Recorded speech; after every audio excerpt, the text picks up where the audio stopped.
Previously on Alan Wake, I wrote a horror story that has come true. Thomas Zane did the same in the 70s. You will go no further. If I continue like the Dark Presence wants me to, the story I'm writing won't save Alice. It's a horror story. No one will survive. You knew Zane! Thomas Zane! You're the Lady of the Light in the song! He left something behind to help me. The clicker. Alan thought of this as he stood on the rim of Cauldron Lake, the clicker in his hand. He took a deep breath and jumped. I can get to her now. I can finish this.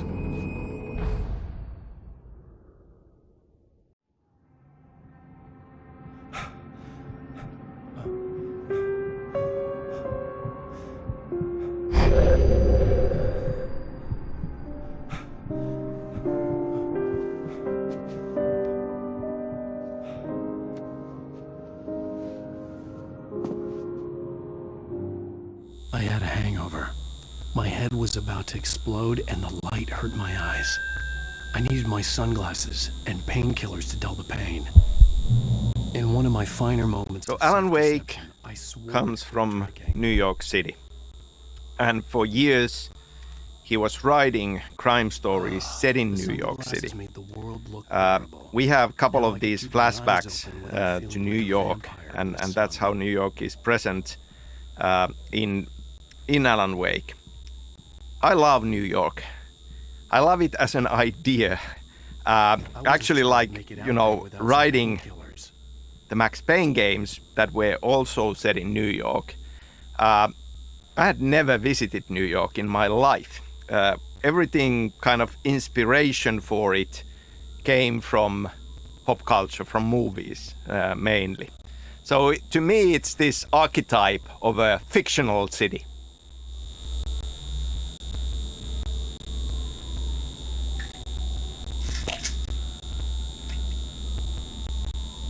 The pills worked fast. The prospect of being awake started to seem bearable again. There was a message waiting for me on the machine.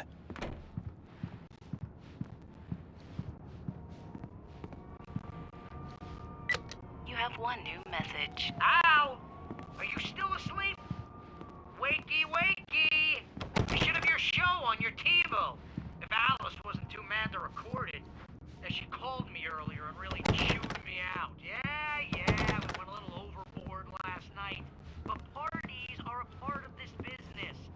Al, look, I'm saying this as your friend. She's not doing your career any favors by trying to run your life like that, okay? I'll talk to you later, Al. Watch the show!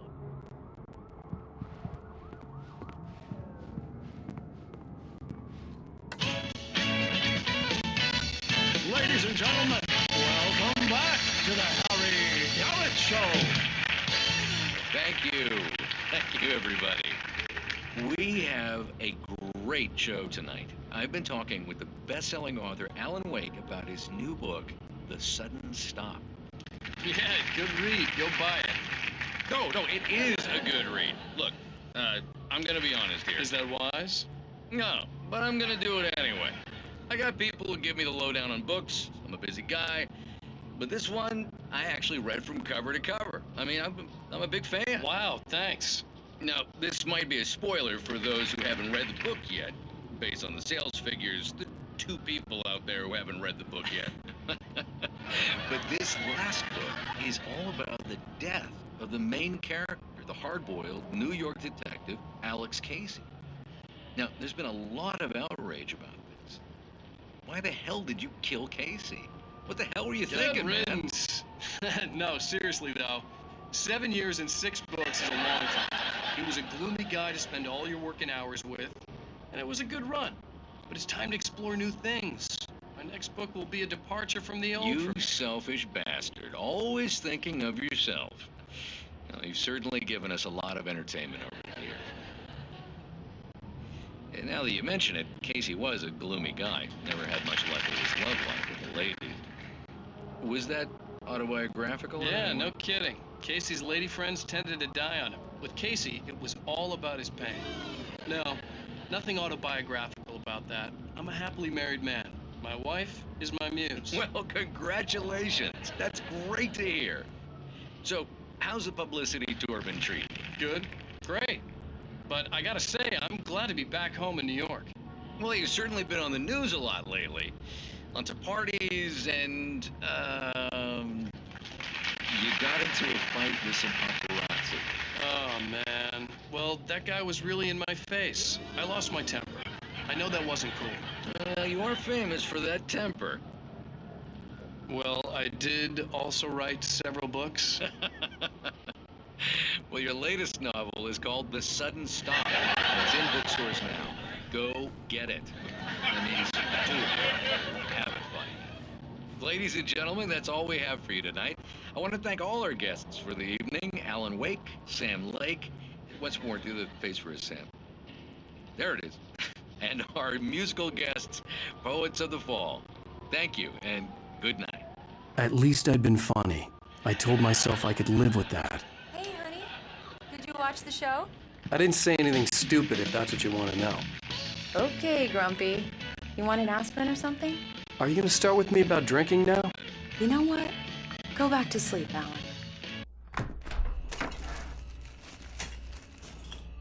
What? Now you can't even talk to me? Well, this morning I was angry because you said you'd be home at midnight and you showed up at 7 a.m. and passed out in mid-sentence. Now I'm over it. Are you angry? This goddamn tour. It's gotten out of hand. Oh, honey. It's almost over, right? We can get back to normal. Then you can start writing again. I'm sorry, honey. Alan, you're not thinking straight. Just take a shower and go back to bed, huh? Yeah, you're right, honey. I'm sorry. Once this is over, let's go away together. A vacation. Just you and me. Some peace and quiet.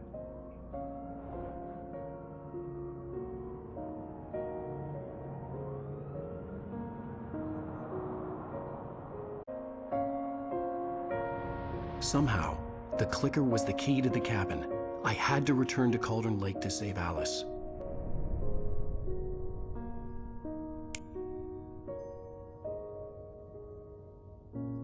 I'm going back to the lake to finish this. I'm going to write an ending to the story in the manuscript on my own terms, to make it all right. Why can't you just write it here? The last page is still in the typewriter. I need to read it first. Everything needs to be just Warner's, and it didn't end well. Okay, ready when you are. I'm sorry, Sarah, but I need to do this alone. Barry, take her gun. Miss Weaver, close the door when I leave.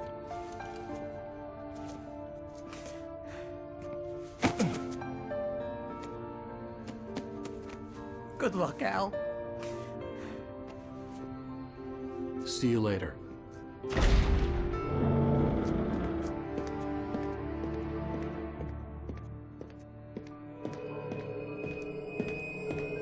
When I got out, it was warm and sunny. I'd flicked the switch of the clicker. Had it done this? I didn't stop to question it. I had to take advantage of the sunlight to get to the lake. On Zane's page, I'd stood on the rim of Cauldron Lake, about to use the clicker.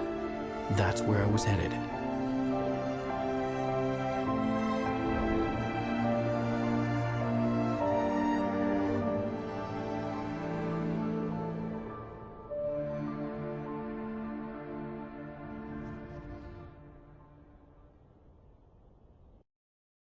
Alone, in daylight, surrounded by the beauty of the Pacific Northwest landscape. It was hard not to let doubt creep in one last time. I could still chalk everything Still up to a talking dream, about New a York, delusion. you know, I had enough as this imagination to believe inspiring, something like this. almost like a Having been in the magical cabin place, at the time, is that trapped in a story obviously inside now, my head, with going Control, mad from grief we are over back in New Alice's York. death, like Hartman And had once claimed. again, There would and be no way of I knowing. honestly wouldn't be I surprised told if myself down the it didn't line really matter. we would have My course more was set. games set there. But this idea of not having visited New York while writing Max Payne games is kind of a thing overall. Like to this day, I have never been in Washington State wilderness, in any of the small towns. Yes, I've been to Seattle multiple times, but not to actual locations that have inspired Alan Wake.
There was a link between us, always would be.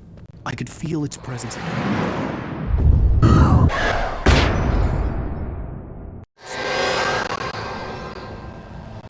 I will kill your wife.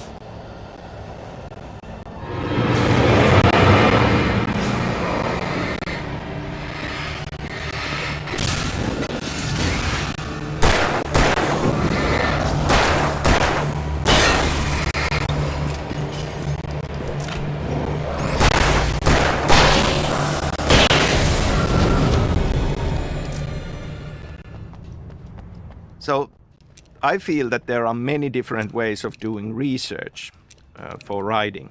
And sometimes, obviously, it's great to visit the location where the story is set. But I don't feel that that's necessarily something that you need to do. Or, in some cases, it can even start to kind of mean that the story you want to tell ends up not working because you know too much about this location. In our stories, the inspiration comes from popular culture more than anything. The Dark Presence was no longer trying to capture the writer so he could create the ending it wanted. The writer knew too much. He was too strong. And he carried a weapon left behind by Thomas Zane, something that could hurt it. Now, the darkness was doing everything in its power to simply stop the writer from ever reaching Cauldron Lake and the dark place it came from.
Couple of words about the Birdleg Cabin, which is a very central, very mystical location in Alan Wake.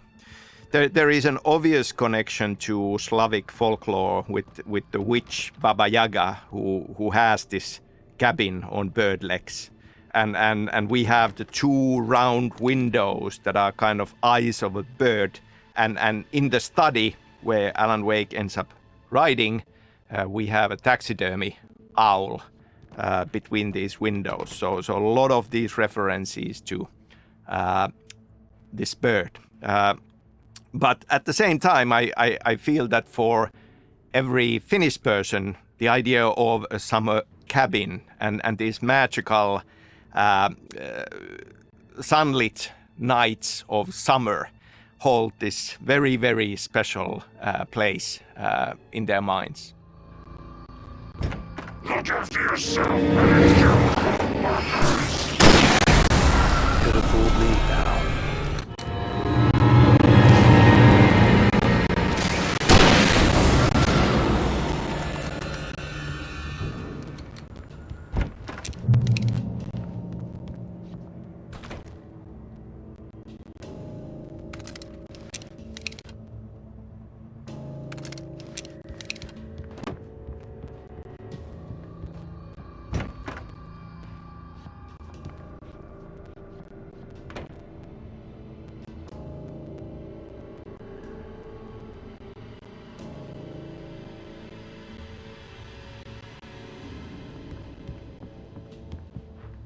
Based on the signature in the motel register, Agent Nightingale had stayed here, in room number 2.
So the Birdleg Cabin is this mystical place, and in terms of like lore that we start establishing in Control through the lens of what Federal Bureau of Control thinks about these things and how they see these things, the cabin is definitely a place of power with mystical properties.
bottom of Cauldron Lake was a graveyard of things the lake had claimed in one way or another over the decades. The dark presence brought them up in its wake, scattering the rotten waterlogged hull of an old boat here, the remains of a long-ago crashed airplane there, trees shattered under the impacts. The earth groaned. It didn't even notice.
In the end, Barry wasn't going to shoot Sarah. They both knew that. Once she had no chance of catching up to Wake, Barry gave up the gun and sat down on the floor, shielding his face from the merciless glare of the well-lit room. "I don't think I'm ever going to see him again," he said in a weak voice. Sarah didn't have it in her to be mad at him. Besides, he was probably right.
Zane cut its heart out, but it didn't die. The thing that wore Barbara's face kept crooning sweet nothings sugar-laced with poison. He put on the suit, untied the monster from the chair. The thing in his arms thrashed weakly, but he held fast. He stepped outside, off the pier, and into the dark water, a sinking pinprick of light descending toward a bottom that never came.